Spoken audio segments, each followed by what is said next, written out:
హర మహాదేవ శంభో శంకర. ఎంతమంది మహానంది పుణ్యక్షేత్రాన్ని దర్శించుకున్నారో కామెంట్ అయితే చేసేయండి.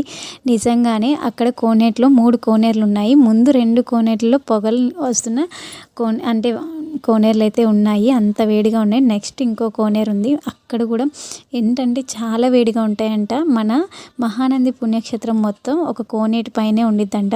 మనం 5 ఫీట్స్ అలా తవ్వితే గనక మొత్తం వాటరే ఉండిద్దంట. కానీ బయట మాత్రం విపరీతంగా చలిగా ఉంది. ఇన్ కేస్ ఎవరైనా ఈ వింటర్ సీజన్లో వెళ్తే గనక స్వెటర్స్, రగ్గులు ఏది కుదిరితే అది తీసుకెళ్ళండి. మేమైతే గజగజ వణికిపోయాము.